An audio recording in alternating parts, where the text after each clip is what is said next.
Hello, everyone. Xi Jinping has launched a surprise attack on the U.S. economy's Pearl Harbor, and the effect has indeed been maximized.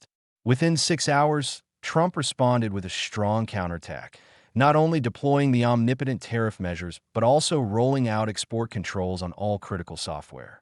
The Chinese Communist Party's CCP bombardment appears to be a series of combination punches, but in reality, the greatest threat lies in just one: rare earths.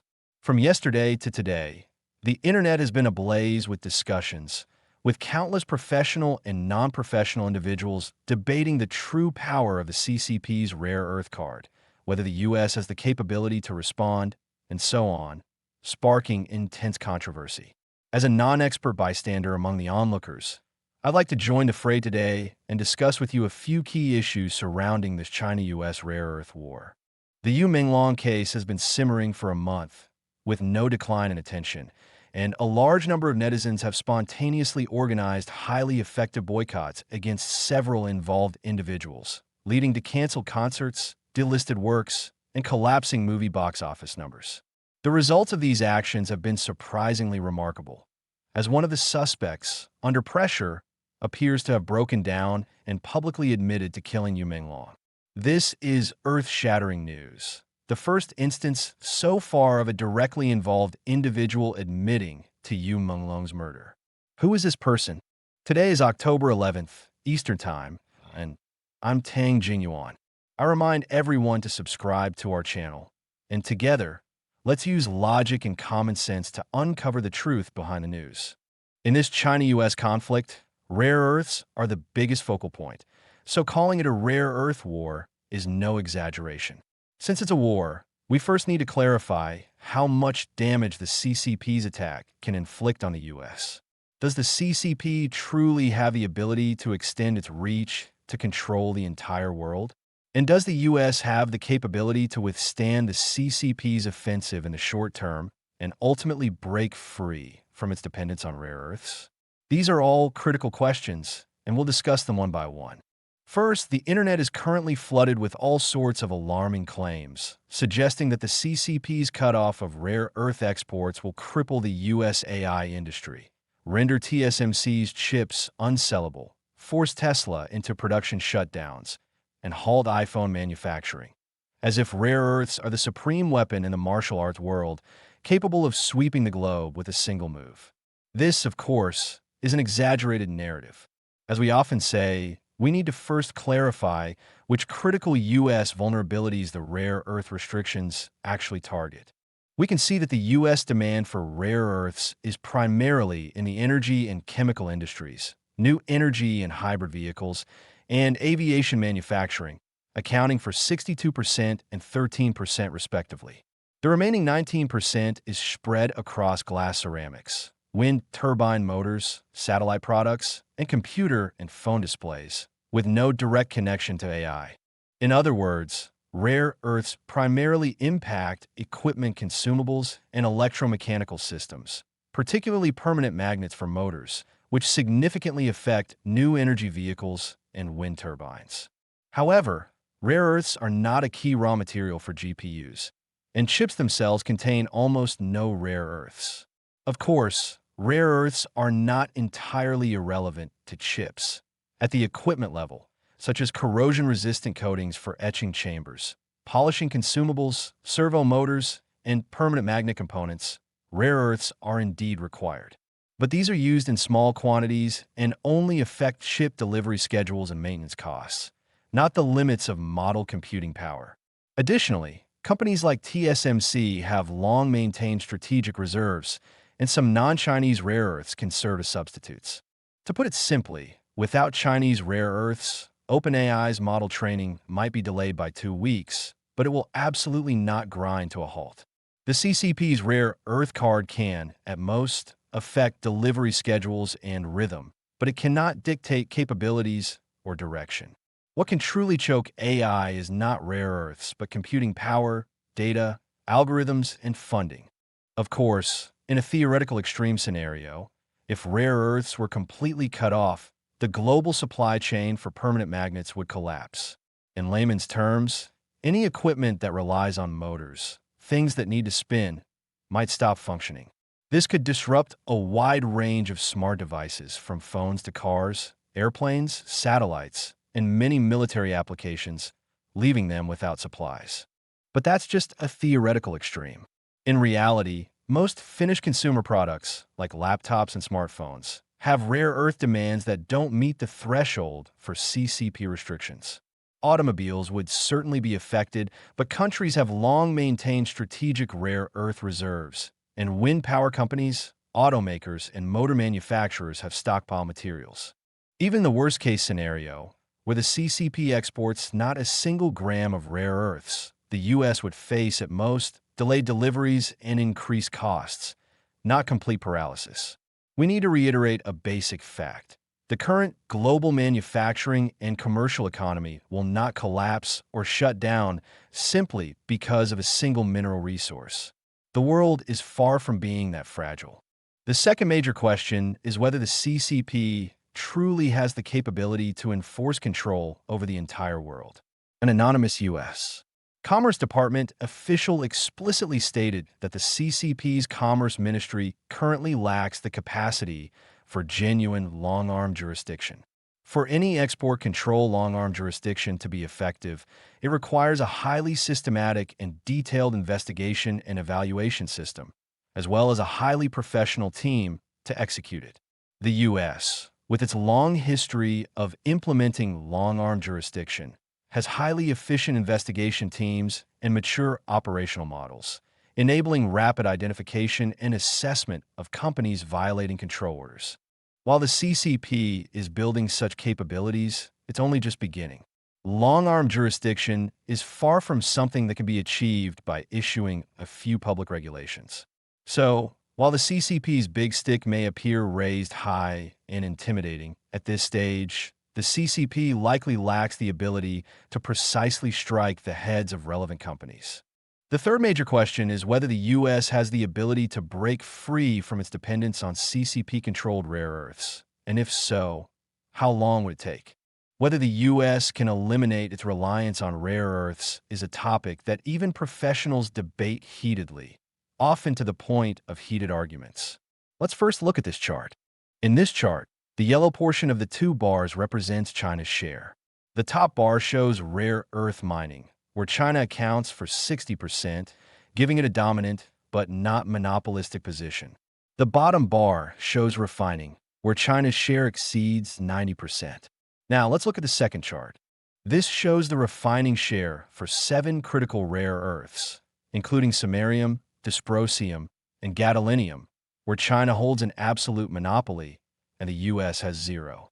Objectively speaking, in the field of rare earth refining, the CCP does indeed have the power to choke the global supply chain.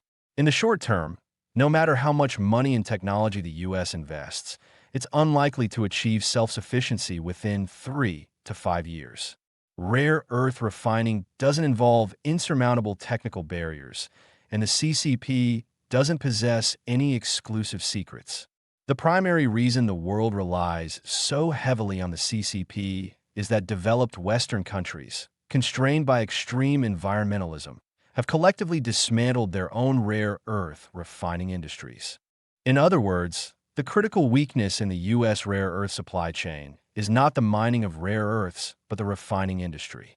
Especially for heavy rare earths, China is virtually the only country with large-scale production and refining capabilities, with a clear cost advantage.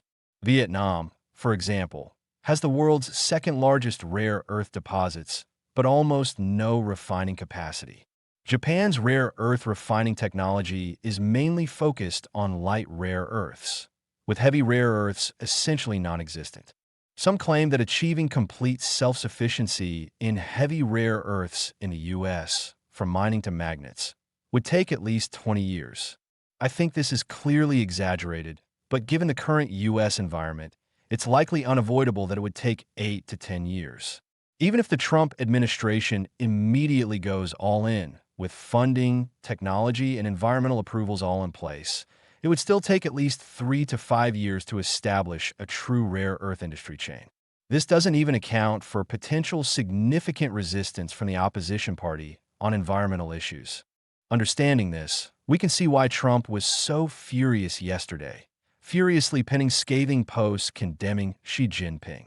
At least during his term, he will have to offer sufficient bargaining chips to secure rare earths. Of course, this assumes that China and the U.S. completely break down and move toward full confrontation. We saw Trump first lash out at Xi Jinping's sinister hostility, stating that phone calls or meetings were off the table. But later, speaking to reporters at the White House, he indicated he hadn't canceled a potential Xi-Trump meeting and that they might still meet. The real reason lies here.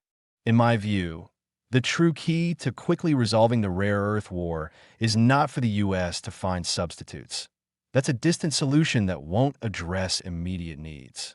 The truly effective approach is for the U.S. to swiftly intervene in the CCP's internal political struggles, helping anti-Xi elders decisively deal with Xi Jinping. Objectively, there are two factions within the party: Xi Jinping's anti-American East Rises, Westfall's faction, and Wang Yang's pro-American China-U.S. couple faction. While the pro-American faction might also use rare earths as a bargaining chip, at least they wouldn't irrationally flip the table like madman Xi Jinping. This is the key to resolving the U.S.'s urgent crisis. In fact, Xi Jinping's disruption this time may actually benefit the elders, as it vividly proves one point. With just over a week until the fourth plenum, Xi Jinping has the ability to stir up such a massive mess and create such a huge problem. If given 2 more years, how many crises will he manufacture?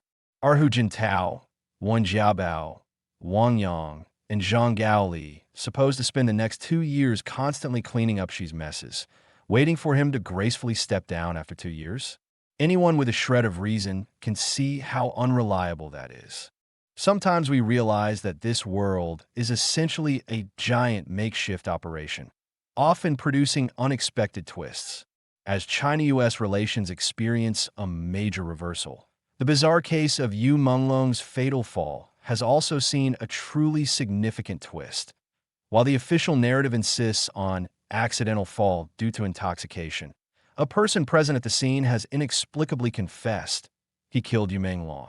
That person is the young singer Fan Shiqi. As is well known, Menglong's fatal fall was officially ruled an accident, but his fans and a large number of netizens, suspecting a cover-up, have persistently dug for the truth. They uncovered that several celebrities and notable figures were present at the scene of the fall, including Fan Shiqi, who participated in the same talent show as Menglong and signed with the same agency. Fan Shiqi initially denied the allegations, claiming they were slander and condemning online harassment. However, recently, multiple videos allegedly from the scene have surfaced online, including one with what sounds like Menglong's voice saying, "Fan Little Flower," Fan Shiqi's nickname, "Save me," and another with what seems to be Fan Shiqi's voice shouting, "Knock him out and gut him." These videos were analyzed by diligent netizens, and voice print comparisons showed a 99.57% match with Fan Shiqi. As a result, despite the authorities' continued silence on the case, netizens quickly launched a massive boycott of the main suspects. The costume drama "If I Don't Meet Yin Shang, I Won't Meet You," starring suspect Song Yiren, was pulled from all platforms just 48 hours after its release in late September 2025. Another suspect, Jiao Maichi's "What an Exciting Day" amusement park performance was postponed. Mango Media, associated with Tianyu Media, saw its stock price plummet, losing 4 billion yuan in market value in a single day, leading to multiple executive resignations and significant turmoil. As for Fan Shiqi, his concert faced such intense boycotts that only 15 tickets were sold. On the 9th, 2 days ago, Fan Shiqi's studio announced that, due to the artist's health issues, following professional medical advice and comprehensive team considerations, his concert was urgently canceled. Then came an utterly astonishing moment. Someone suddenly noticed on Weibo that Fan Shiqi had posted, admitting he was the killer.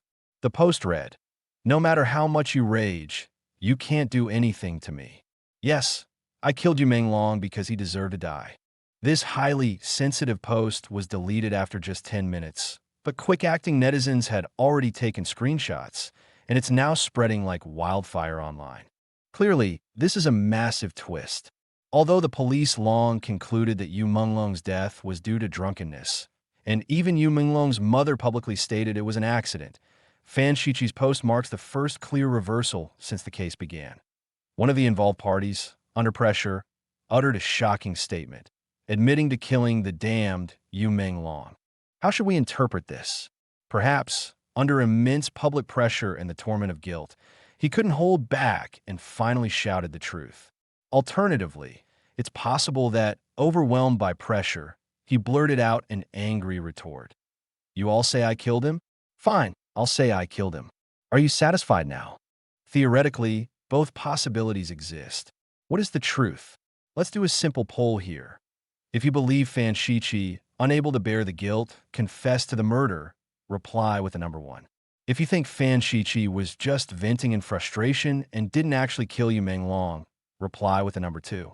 Today, a video surfaced online showing an outdoor LED screen at Suiyu Plaza in Zhenjiang City, Jiangsu Province, continuously displaying images of Yu Menglong with the text, "I am Yu Menglong." With no sound, the atmosphere felt solemn. Some believe the lack of sound was a deliberate jab at the authorities' silencing of online discussions.